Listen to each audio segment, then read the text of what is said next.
കൃഷ്ണ രക്ഷിക്കണേ, എന്റെ വിഘ്നേശ്വര സന്തോഷവും മാറണേ, മുരുകാ സർവൈശ്വര്യവും സ്കൂളിന് കൊടുക്കണേ. സൂക്ഷിച്ച് തലവെക്കരുത്, എല്ലാവരും സൂക്ഷിച്ച് ചവിട്ടരുത്, വഴിപാടാണത്.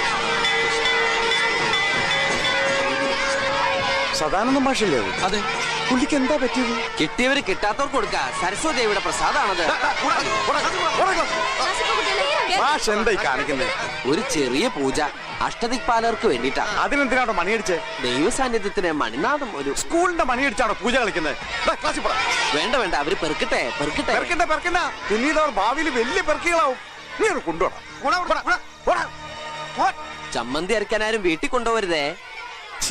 എടുത്ത് സ്റ്റാഫ് എടുത്തോ. മാഷ് എന്താ കുഴപ്പം? പറയുമ്പോ ചിലപ്പോ നിങ്ങൾക്ക് വിശ്വസിക്കാൻ പറ്റിയെന്ന് വരില്ല. മാത്രല്ല എനിക്ക് വട്ടാണെന്ന് തോന്നുകയും ചെയ്യും. സ്കൂളിന്റെ ജാതക ദോഷം. സ്കൂളിനുണ്ടോ ജാതകവും നാളും നക്ഷത്രവും? സ്കൂളിന് മാത്രല്ല രാജമാഷെ, ഈ പ്രപഞ്ചത്തിൽ സൃഷ്ടിക്കപ്പെട്ടിട്ടുള്ള സർവ്വചരാചരങ്ങൾക്കും ജന്മനക്ഷത്രവും ജാതകവും ഉണ്ട്. ഓ, എനിക്കിതിലൊന്നും വിശ്വാസമില്ല.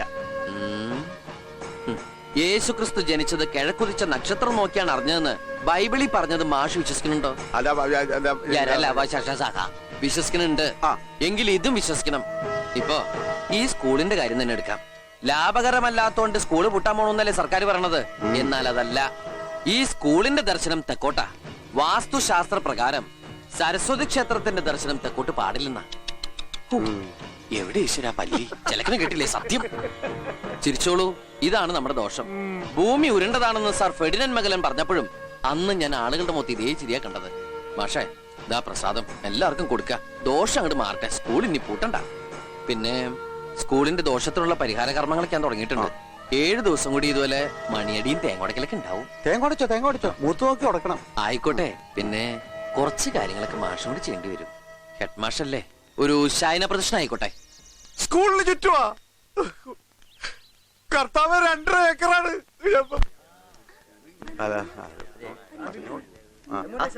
എല്ലാം റെഡിയല്ലേ ചെയ്താലേ? സാധാരണ മാഷ് ഇങ്ങോട്ട് വന്നാ നമ്മുടെ സെറ്റ് റെഡി. അതെ അബ്ദുള്ള മാഷേ, ഗംഭീര പരിപാടിയാണല്ലോ. മൈലാഞ്ചിക്ക് ഇത്രയും വലിയ അറേഞ്ച്മെന്റ് ഉണ്ടാവും ഞാൻ വിചാരിച്ചില്ല. എന്റെ മുൻ സുലൈമാന്റെ ഏർപ്പാടാ. ഞാൻ വെറുതെ ഒരു ബാപ്പയെ നിന്ന് കൊടുത്താൽ മതി. ചാക്കോ മാഷ് നേരത്തെ എത്തിയോ? എനിക്ക് മാഷ പോലെ രാഹുവും കേതുവും കുളിയനൊന്നും നോക്കണ്ടല്ലോ ഇവിടെ വരാൻ.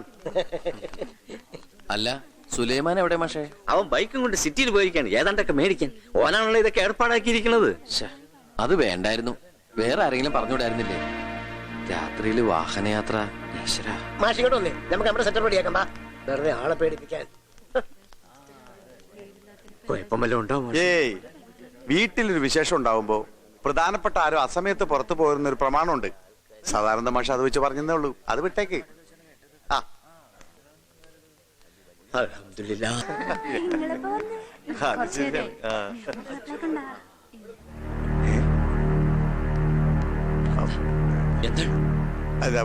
നമ്മുടെ സുലൈമാന്റെ വണ്ടി ഒന്ന്.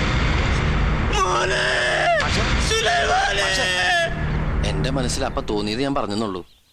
അല്ലാതെ അബ്ദുള്ള മാഷിന്റെ മോൻ ആക്സിഡന്റ് ആയിട്ട് കാണാൻ എനിക്ക് എന്താ വല്ല വഴിപാടുണ്ടോ? അങ്ങനെ മനസ്സിൽ തോന്നുന്നത് മുഴുവൻ വിളിച്ചു പറയാൻ ഇനി നിൽക്കണ്ട. നാട്ടുകാരെ കൊണ്ട് മുഴുവൻ കരുനാക്കെന്ന് പറയിപ്പിച്ചാലേ നിനക്ക് സമാധാനം ഉണ്ടാവും. പോട്ടെ സുധാകര, ചിലര് നാവെടുത്ത് പറഞ്ഞ അങ്ങനെയാ. അത് അവരുടെ ദോഷമല്ല, നാളിന്റെയാ. അത് ശരി, അപ്പൊ മാഷും മോശമല്ല. ഏയ്, ഞാൻ അങ്ങനെയുള്ള വിശ്വാസം കൊണ്ട് പറഞ്ഞതല്ല, പൊതുവെ ഉള്ളൊരു കേട്ടുകേൾവിയുണ്ട്. എന്റെ മാഷെ, ഈ പറയുന്ന നാളും നക്ഷത്രമൊക്കെ എനിക്കില്ലേ. ഇന്നേ വരെ എനിക്ക് ഇതിലൊന്നും ഒരു വിശ്വാസം തോന്നിയിട്ടില്ല. ഞാൻ കല്യാണം കഴിച്ചത് ഈ ജാതകവും കുന്തവും നോക്കിയിട്ടല്ല. എന്നിട്ട് എന്താ, വർഷം 6 ആയില്ലേ? എനിക്ക് വല്ല കുഴപ്പമുണ്ടോ? ഉണ്ടാവില്ല. അത് ഏട്ടന്റെ നാളിന്റെ ഗുണ. അത്തത്തിൽ ജനിച്ചാൽ മൊത്തത്തിൽ നല്ലതാന്നാ. മാത്രല്ല വാക്സാമർത്ഥ്യവും മുൻചുണ്ടിയും കൂടുവേ.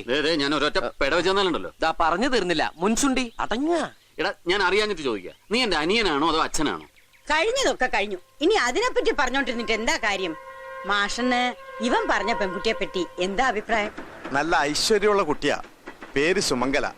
നമ്മുടെ അബ്ദുള്ള മാഷിന്റെ മോളെ കൂടെ കോളേജിൽ പഠിക്കുന്നതാ. ഇപ്പൊ കെട്ടുകഴിഞ്ഞ കുട്ടിയുടെ. അന്വേഷിച്ചപ്പോ എനിക്കറിയാവുന്ന തറവാട്ടുകാരാ. ചിറ്റാരത്ത് ഗോവിന്ദ വക്കീൽ എന്ന് പറഞ്ഞ പത്തിരിപ്പാല സൈഡിലുള്ള ഒരുമാതിരിപ്പെട്ടവർക്കൊക്കെ അറിയാം. അദ്ദേഹം മരിച്ചുപോയി. ഇപ്പൊ മകനാ വക്കീൽ ഗോപിനാഥൻ. അതീ താഴെയുള്ളതാണ് ഈ കുട്ടി.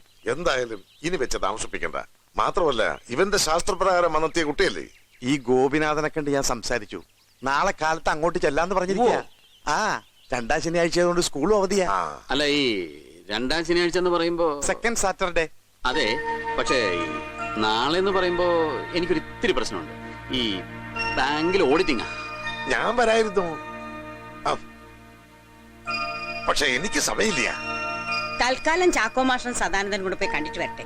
എന്താ? അതെ, എന്നിട്ട് എല്ലാരും കൂടെ പോയാൽ മതിയല്ലോ. അത് മതി.